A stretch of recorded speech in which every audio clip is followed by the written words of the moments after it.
Hi guys, Happy New Year. This is Sam and this is Kai and this is Kai Sam TV. Once again, for today's video, mag-unboxing tayo. So, ilang beses kami nagpunta sa Insta360 sa Mega Mall and their affiliates na nagbebenta ng Insta360. Unfortunately, laging out of stock. Ang hirap-hirap maghanap ng Insta360 Go Ultra Bundle, which is for creators. So, ginawa natin, I believe, ano pa ito November 12, no? Nung November, finally, nag-sale si Lazada. Tapos, may available. I think, it's 2 pieces lang ng color black na creators bundle. So, it's our first time na bumili online. And luckily, after, ang tagal ng shipping, after almost a month, actually, medyo na-irate ako kasi hindi namin siya nagamit when we went to Sikihor. Kasi yun talaga yung original plan. Nung Thanksgiving, parang gagamitin namin siya together with the drone, yung DJI Flip.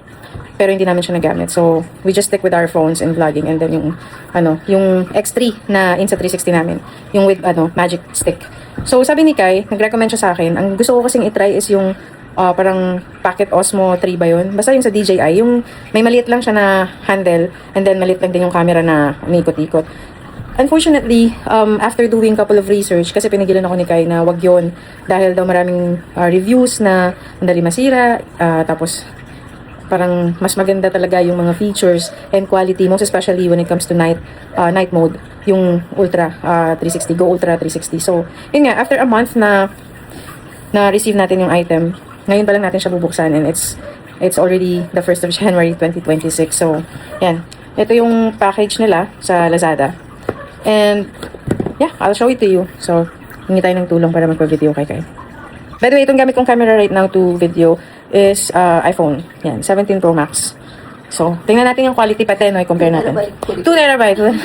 Sige, wait lang. Back. And this is the box. Yan. Basically, marami yung bubble wrap, tapos may nakalagay na sticker na fragile. So, tinanggal na natin. So, yan. Inopen ko na yan dito para hindi na mahirap. And, ito yung inclusion and itsura ng Creators Bundle. So, I assume na ito yung camera niya. Tapos, ito yung mga kasama niya. Meron siyang quick release mount. Tapos, meron siyang pivot stand. Itong quick release mount, para saan ba to? Mount the standalone camera or action pod with a strong magnet. So, ganyan yung itsura niya. Yan. Tapos, ito namang pivot stand. Usually, ginagamit siya, kunyari, nagigitara ka, ganyan. Tapos, ano to? Kotse? Kotse ba to? Ayan. Yung dinidikit mo siya sa salamin. Tapos, finally, ito yung mahirap, guys. Ito yung wala sa ibang bundle. And hindi mo rin siya mabibili separately. Ang hirap maghanap. So, dito lang siya talaga included. So, Insta360 Mini 2-in-1 Tripod 2.0. So, ito muna buksan natin kasi sobrang hiwaga ako dito eh. So, yan. As you can see, may sticker pa talaga to. Ang hirap lang buksan. Shortcut tayo. Dito tayo sa ilalim. May sticker din ba? Ayun. Pag gusto, may para. So yan, ito yung mahiwagang tripod ng Insta360 Creators Bundle. Jadi. So yan, tingnan natin. Una sa lahat. Ano to? Gigil. Oh, ito yung parang nilalagyan ng tornilyo. Ibang tawag dyan mga po yan. Dami. Ito po. I don't understand. Ano to? Buksan natin yung zipper ko.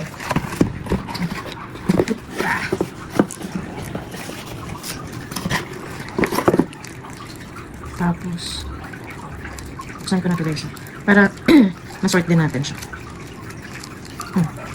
Medyo, sturdy yung pagkakaano niya talaga. Ano to guys? Comment down below. Hindi ko siya mag-gets. Micro SD card slot. Paano yun? Kasi ito pa isa. May SD card yung ano? Ito yung lock niya. Ito yung lock na ito. Yan. Tapos ito na yung tripod. Oh, okay. So, maliit lang pala siya guys. Ito yung pahirapan hanapin, si backlog. Ayan, ganyan siya. Ganito lang siya kaliit. Ito yung remote namin. Mas malaki pa yung remote namin ng 2 inches. Diba? Pero medyo may bigat siyang onte. Alam mong original. Charis. So, ano to? Oh, life-changing. So, yun. Pwede pala siya yung ganyan. Ganyan. Okay. So, gagawin tayo later ng separate video ha. Bilisan lang natin itong pag-unboxing ito. Para ma-insert natin. Tapos, gaganyan mo siya. Sira. Sira pa nga ni. Yan. Hindi ko alam kung paano ko nagawa. Basta na-open ko siya. So, ito yun. Ito yung inclusion niya. And then, let's go to the next.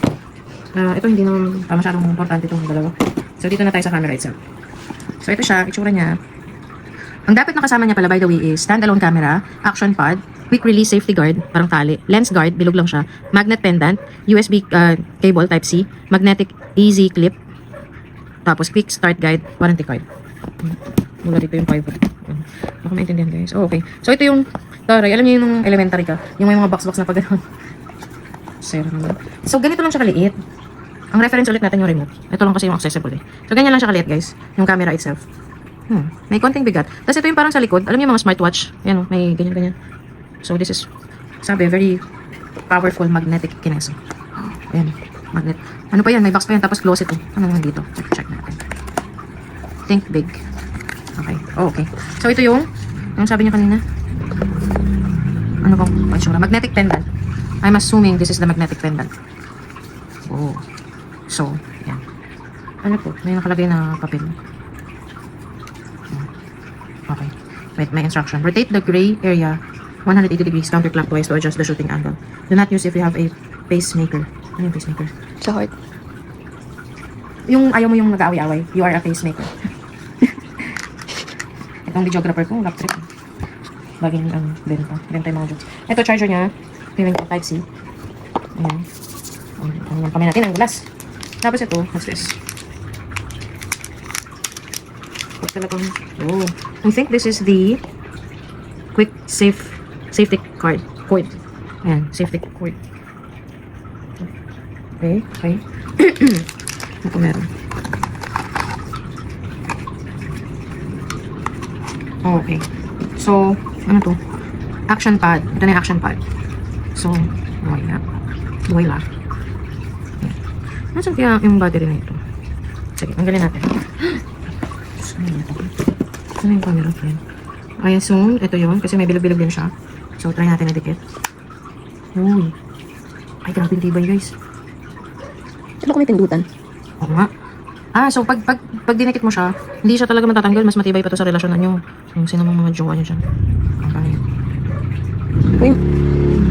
Yun, matibay talaga siya. May ano rito, release button. Pero mahirap, diba? Mahirap pa rin. So, lagay lang natin muna siya dyan.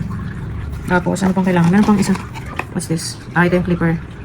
Be careful when opening the clip to avoid pinching. Remove and store promptly after use. Pinching? Diba ano yun? Parang kukurutin ka. Ito, hindi ingat ako dito. Oh, okay. So, yan. Ito muna try natin. Open natin to. May plastic pa siya. May plastic pa nga ni. So, yan. How to turn this on. I-YouTube ko rin to, guys. Sabay-sabay natin yung pag-aralan. Kung paano buksan. Ito yung power button. Yan. Kasi ito, nakaka-attract pindutin eh. Pero ito, power button. Ayun, umilaw siya. Whoa, this is the first time, guys, na tinurn on namin to. Error. Charot. Ang sabi? English. Next. Wait, touchscreen siya. Please download the Insta360 app in the App Store or Google Play to activate your camera. So, as you can see, makikita nyo dyan yung serial number, tapos yan, blah blah. So, dito ko na kayo iwanan, guys. Kasi, ita-download namin yung app using my phone. So as per our experience sa Insta360, sobrang dali lang niya i-download, i-upload, i-export sa app from your phone. Diretso nyo siya sa CapCut, sa Google, or any editing platform, sa TikTok. So, madali siyang i-save and i-download. So, yan, gawin natin. I-explore ko rin to kung saan yung battery nito, paano ba ito pinapatay. Ayun, so, syempre, dapat pin dito. Ayun lang, guys. Abi ba? Thank you. Bye. So, guys, ganito yung itsura niya. Yan, paggamit natin itong tripod na mahiwaga. So, ano siya, malapat. Tapos, parang rubberize yung bawat edge niya. So, makapit. Charot. Hindi ganun.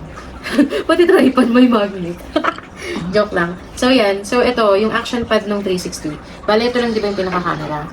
Ito. May magnet yan. Pwede may dikit sa damit mo, pwede may kwintas. Basta marami siyang accessories na kasama.